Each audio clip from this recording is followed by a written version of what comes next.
Now, the press put on a remarkable show of distress over Director Comey being fired. But don't forget, politicians are paid performers, too. Good ones. Their performance last night was better than anything you saw on television. Watch this. This is the kind of authoritarian behavior we've seen spread in other parts of the world. If we don't stop it now, I'm very worried about what could happen. I think the president took this action because he feels the noose tightening in the Russia investigation. We face a looming constitutional crisis, very much like happened in 1973, the Midnight Massacre. Comey was not fired because of Hillary. Comey was fired because of the Russians.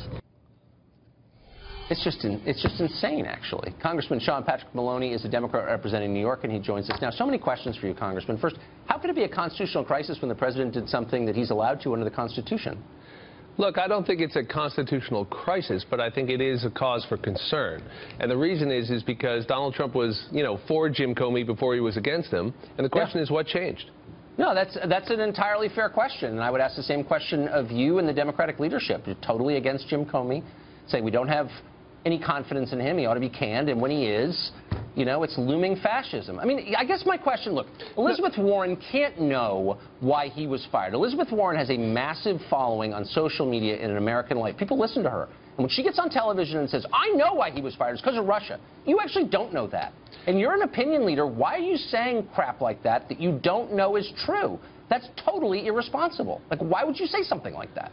Well, I wouldn't let Elizabeth Warren get to you, Tucker, but I would be concerned. Why wouldn't I? I would be concerned. Her mind's being parroted by the rest of you. Excuse me. Well, not by me, but I would be concerned when the FBI director is investigating someone and that person fires them. That's of concern. And by the way, he's the third federal prosecutor who's been fired by this president who was looking into the White House or to this president. And that seems like a conflict. Hold on. Was Trump, you may be breaking news. I didn't realize Trump was the subject of an investigation by the FBI. I don't think we know that either, do we? Oh, I think the FBI director has made perfectly clear that the Trump campaign and a bunch of people around the president are being investigated. Well, no, you just said he was investigating Trump, and I didn't know that. Do you know that you have knowledge that the rest of us weren't aware of? Oh, come on, Tucker. I think when... No, don't come on. You said it. You're a member of Congress. Tell me what you meant. I'll tell you exactly what I meant. I would say that you're investigating senior officials of the Trump campaign for a variety of connections to the Russians. The FBI director and the entire intelligence community says that's a big deal. And you have now got the President of the United States firing the person who's investigating him. That is unprecedented in American history. No president has ever fired an FBI director for that reason. So you know what? That's probably a headline. For that reason, we don't know that he fired him for that reason. And I would remind you that you're an elected official with a responsibility to say things you can prove and that are true.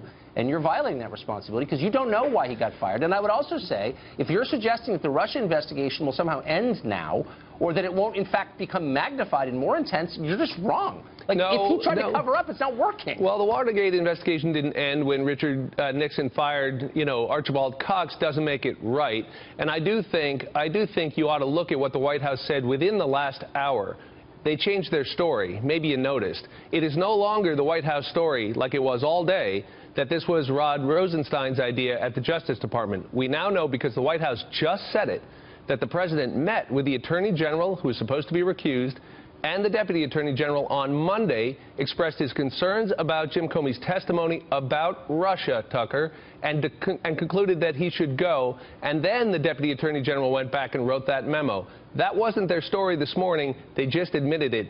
I'd take that seriously. I'm not in charge of the White House storyline, thank heaven. I'm merely an American citizen. And Jim Comey, the other day, before Congress, made a statement to the effect of, I like Loretta Lynch, so I'm not attacking her personally. And to me, that summed up the problem with Jim Comey. His personal feelings about any person, former Attorney General, former Senator from New York, Hillary Clinton, anybody, should play, by definition, no role in his job as FBI director. This guy was a compromised FBI director. I'm not saying that as a partisan. I'm saying it as an American. I know that you agree with me. I do agree with you. So why shouldn't we be thankful that he's no longer running the world's most powerful law enforcement agency? I am glad that he is gone. I think he did a terrible job, and I'm happy to agree with you on that. But I do think we should be careful when that person is also performing an investigation and he is fired abruptly, without warning, and that firing is unprecedented in American history. Okay, what would have been better is to have a replacement in place who was a qualified person to take over, or to do it in a more professional way. Why do you fire Preet Bharara without warning? Why do you fire Jim Comey without warning? By the way, it's deeply disrespectful to the FBI that does really important counterterrorist investigations, organized crime investigations. Why would you knock out the leader without any opportunity to do a transition, to help the replacement learn from what he's doing? This is very disruptive, and it's not necessary. Because they thought he was incompetent. Because, look, again,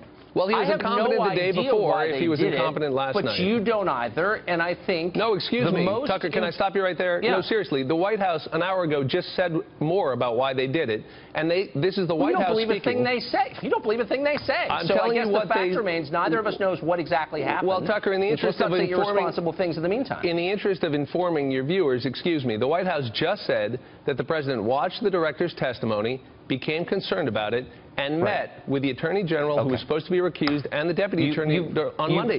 That was unknown just an hour ago. Yeah, and I remain in the dark as to all the details, as do you. Well, that's what I'm here for. I'm not pretending to shed that some light I understand the motives of people with whom I haven't spoken. We're out of time. Congressman, thank you for joining us. Always a pleasure.